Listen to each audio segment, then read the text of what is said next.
Hello friends, today I will discuss about mitochondrial replication.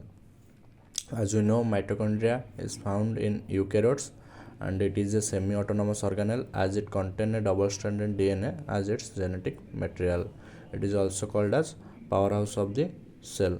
So let's see the structure of mitochondrial genome. Mitochondrial genome contains a double-stranded circular DNA in most of the organism, but it may contain a linear mitochondrial DNA in some green algae and polytomela. Out of these two strands, one strand is heavy strand. The name called heavy strand as it is purine rich. As we know that purine is a double ring structure and it have a high molecular weight than the other strand, so it is called as heavy strand and the other strand is called as light strand. So this is the structure of double stranded circular DNA of mitochondria.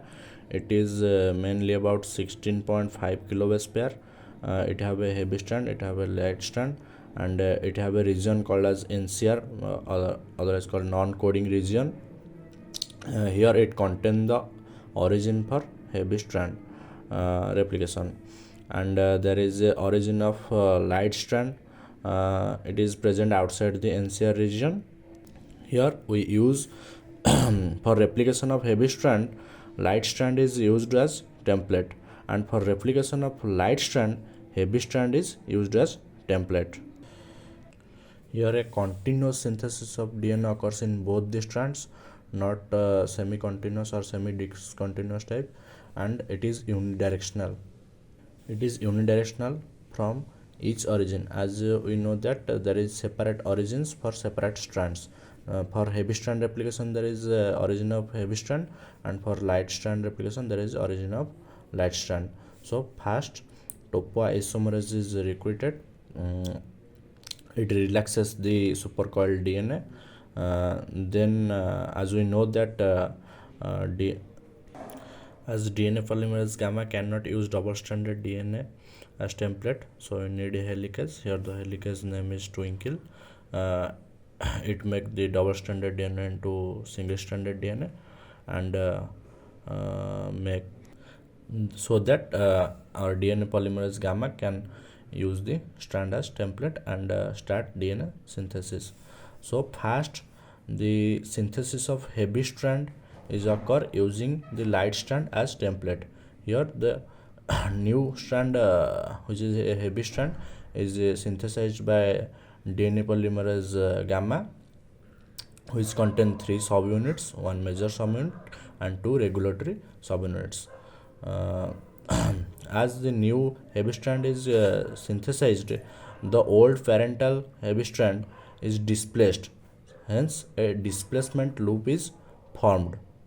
As the old parental strand keep displacing, some mitochondrial single-stranded binding protein binds to it, which protect it from the random RNA synthesis by the mitochondrial RNA polymerase. As I have said, mitochondrial SSB prevents the mitochondrial RNA polymerase from initiating random RNA synthesis on the displaced strand. So replication is continued by DNA polymerase gamma. Initially there is no simultaneous light strand and heavy strand synthesis. First heavy strand is synthesized, and after it crossing the OL region, the parental strand which keep displacing, when it cross the OL region, in OL region it forms a hairpin structure or stem loop to which single stranded binding protein cannot bind. So as a single stranded binding protein cannot bind to this stem loop, it remains accessible for RNA polymerase to initiate RNA synthesis. So now RNA polymerase can synthesize a primer to this strand, but not to a long or processing, because there is a single stranded binding protein, its backtrack. So it will synthesize a short sequence of RNA which is used as primer. Then there is requirement of DNA polymerase gamma, and it continues the synthesis of light strand using the parental heavy strand as template. And this process is continued until the two strands have reached full circle. Then the TAS, a termination associated sequence, come where termination occurs. In mitochondria, primer removal is occurred by RNase H1 and FEN1. And here decatenation means the removal of two intertwined double-stranded circular DNA. There is a formation of this like structure. So this structure is converted into separate double-stranded DNA by using topoisomerase 3 alpha as it make double-stranded cut in DNA, and by strand passing method it separate the two double-stranded circular DNAs. And with this the mitochondrial replication of DNA is completed. Here there is no mismatch repair mechanism, hence here error rate is quite high. It is about 10 times more.